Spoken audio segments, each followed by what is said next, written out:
My mom is the person that I've been caregiving for the past year and a few months now.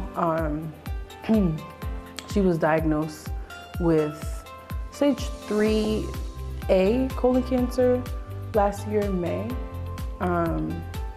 And it progressed to like metastatic. Didn't get much information on whether or not that was like stage 4. I think culturally, we don't, I come from a African-American and Jamaican English household, because my mom was born in London. And so it's kind of like culturally, we don't necessarily identify ourselves as a caregiver. It's kind of like, especially as the eldest daughter, like it's a given, like that's just something you do. It was most recently that in this past year with my mom in the room in May when we got the actual formal diagnosis of her stage 3 colon cancer, was that I realized like, oh, okay, like it hit me that this is like our reality now. And I didn't know what it was gonna look like, right? But I think it was then, once I started doing the research about the resources available, and then I noticed that Cancer Care had like a support group for caregivers. And I was like, oh, I'm a caregiver.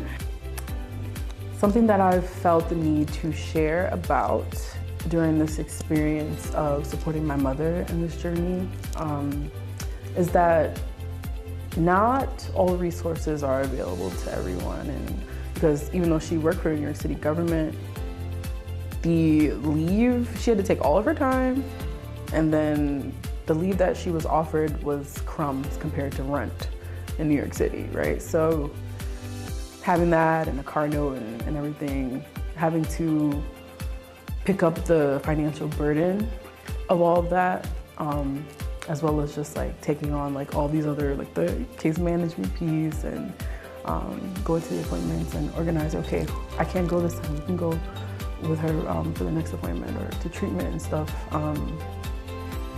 Like, it's a lot. I would say I had to take a lot of time off of work, but luckily I had the time to take. So I did have to use PTO. I did have to make sacrifices since I had to pick up much of the financial burden of caregiving. Just eliminate some of the costs that could go first. So leisure, traveling, things for luxury, like getting my nails done or something, you know, or hair or something that I could like put on the back burner so that I could help my mom out. Some of the other challenges, I would say that was the major one, financial. The time spent doing the background work of applying for support or doing the research for the support, right? Because it's like, Mom, who's your social worker? I know I'm a social worker, but who's your social worker? I think something that's like seriously on my mind right now is that she's currently having side effects that have been going on for a while, but the doctors can't figure out what it is. And now in order to see a specialist, she has to get a referral, and that referral has to be approved and has to have the doctor's name on it.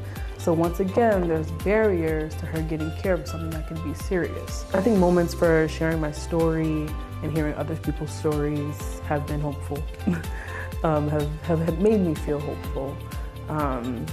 Any moment I can get to advocate and tell my mom's story, right, or my story, and supporting her, it feels like perhaps I can make somewhat of a ripple or a piece of change